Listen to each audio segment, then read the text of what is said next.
নমস্কার বন্ধুরা, আপনারা সবাই কেমন আছেন? আশা করি সবাই ভালো আছেন। অন্নপূর্ণা যোজনার টাকা নিয়ে এই মুহূর্তে অনেক উপভোক্তারই মনে একটাই প্রশ্ন।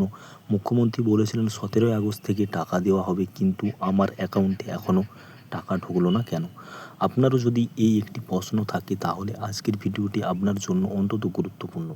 কারণ ১৭ই আগস্ট থেকে টাকা দেওয়ার প্রক্রিয়া শুরু হলেও সব উপভোক্তার অ্যাকাউন্টে একই দিনে টাকা ঢুকবে এমন বলা হয়নি। বর্তমানে যোগ্য উপভোক্তার টাকা ধাপে ধাপে পাঠানোর প্রক্রিয়া চলছে। প্রায় ১,৪৫,০০,০০০-রও বেশি মহিলা ৩,০০০ টাকা করে প্রক্রিয়া দেওয়া শুরু হয়ে গেছে। তাই আপনার অ্যাকাউন্টে এখন টাকা না এলে প্রথমে চিন্তা করবেন না। চলুন একে একে পুরো বিষয়টা সহজভাবে বুঝে নেওয়া যাক।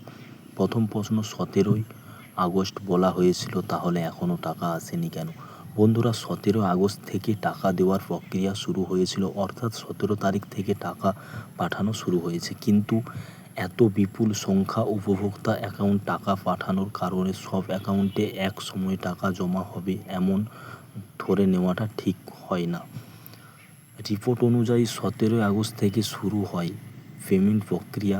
২০ আগস্টের মধ্যে সম্পূর্ণ করার পরিকল্পনা রয়েছে। তাই ১৭, ১৮ বা ১৯ তারিখে টাকা না এলে আপনার নাম বাতিল হয়েছে এমনটা ধরে নেবেন না। আজ ২০ আগস্ট, তাই যারা এখনও টাকা পাননি তাদের জন্য এখন সবচেয়ে গুরুত্বপূর্ণ হলো টাকা না আসার কারণটি যাচাই করুন। দ্বিতীয় প্রশ্ন, কারা টাকা পাওয়ার তালিকায় রয়েছেন?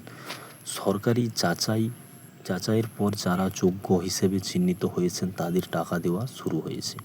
প্রায় ১,৮০,০০,০০০ আবেদন পাওয়ার পর যাচাই বাছাই করে প্রায় ১,৪৫,০০,০০০ মহিলা সুবিধাভোগী হিসাবে নির্বাচিত করা হয়েছে। রিপোর্ট জানানো হয়েছে প্রায় ১৭ লক্ষ আবেদন আপাতত আটকে বা বাদ পড়েছে। এর তথ্য হলো, আপনি আবেদন করেছিলেন বলেই যে টাকা নিশ্চিতভাবে পাবেন এমন নয়। আপনার আবেদন যাচাই করার পরে আপনি তালিকায় আছেন কিনা সেইটা খুব ভালো করে দেখা হবে। এবার আসি সবচেয়ে গুরুত্বপূর্ণ বিষয়টি, কেন টাকা আসতে পারেন।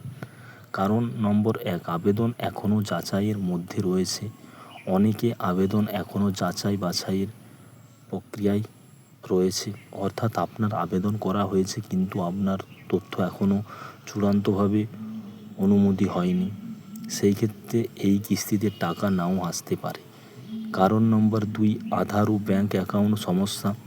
আপনার ব্যাঙ্ক অ্যাকাউন্ট সমস্যা, আধার যুক্ত আছে কিনা, ব্যাংকের তথ্য সঠিক আছে কিনা, এগুলো অন্তত গুরুত্বপূর্ণ, আপনি দেখে নেবেন। ঠিক আছে। রিপোর্ট অনুযায়ী আধার ও ব্যাঙ্ক অ্যাকাউন্টের সংযুক্ত না থাকলে অন্নপূর্ণা যোজনার টাকা আটকে যেতে পারে। তাই আপনার ব্যাংকে গিয়ে জেনে নিন আপনার অ্যাকাউন্টটি সক্রিয় আছে কিনা এবং আধার লিঙ্ক ঠিক আছে কিনা। কারণ নম্বর ৩, আপনার তথ্যর মধ্যে ভুল রয়েছে কিনা। ঠিক আছে। আবেদনের সময় নাম, ব্যাংক অ্যাকাউন্ট বা অন্য তথ্য মধ্যে ভুল থাকলে টাকা পেতে সমস্যা হতে পারে। তাই আপনার সমস্ত তথ্য একবার যাচাই করে নিন। বিশেষ করে ব্যাংক অ্যাকাউন্ট এবং আধার সংযুক্ত ঠিক আছে কিনা দেখে নিন।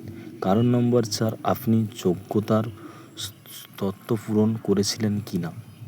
বন্ধুরা, অন্নপূর্ণা যোজনার টাকা পাওয়ার জন্য নির্দিষ্ট যোগ্যতা শর্ত রয়েছিল, যেমন আবেদনকারীর বয়স, নিচে আবার পরিবারের আয় এবং অন্যান্য সরকারি সুবিধা বা চাকরির সংশ্লিষ্ট তথ্য যাচাই করা হয়েছে। রিপোর্ট অনুযায়ী মাসে ১০,০০০ বা তার বেশি ব্যক্তিগত আয় এবং পরিবারের বার্ষিক আয় ১২ লক্ষর বেশি হলে কিন্তু সমস্যা হতে পারে। তাই শুধু আবেদন করলেই টাকা পাওয়া যাবে এমনটা নয়। ঠিক আছে। যোগ্যতা যাচাইয়ের পরে টাকা দেওয়া হয়েছে, তাহলে যাদের টাকা আসেনি তারা এখন কি করবেন? এই সবচেয়ে গুরুত্বপূর্ণ অংশ। প্রথম, ব্যাঙ্ক অ্যাকাউন্ট চেক করুন। ঠিক আছে। যেটা প্রথম সমস্যা আছে সবারই, ব্যাঙ্ক অ্যাকাউন্ট এবং আধার কার্ডের লিঙ্ক না থাকলে সমস্যা হয়। ঠিক আছে। তো প্রথমে যে আপনারা ব্যাঙ্ক স্টেটমেন্ট, পাসবুক বা ব্যাঙ্ক নির্ভরযোগ্য পরিবেশের মাধ্যমে দেখুন টাকা জমা হয়েছে কিনা। তারপর নিজের আবেদন ও উপভোক্তা তথ্য যাচাই করুন। আপনারা অবশ্যই সাইবার ক্যাফে যেয়ে চেক করুন আপনার অ্যাকাউন্টে টাকা এসেছে কিনা। যদি না আসে আপনারা ব্লককে অবশ্যই যান, যে আপনারা অভিযোগ জানিয়ে দিয়ে আসুন। তো বন্ধুরা, এই ছিল আজকের ভিডিও। তো দেখা হবে পরের ভিডিওতে। তো বন্ধুরা, ভিডিওটি যদি ভালো লেগে থাকে তো অবশ্যই লাইক করবেন, শেয়ার করবেন আর কমেন্ট করতে বলবেন না। আর আমাদের চ্যানেলে যদি নতুন হয়ে থাকেন তো চ্যানেলটিকে অবশ্যই সাবস্ক্রাইব করে বেল আইকনটি অল করে রাখবেন। ধন্যবাদ, দেখা হচ্ছে পরের ভিডিওতে।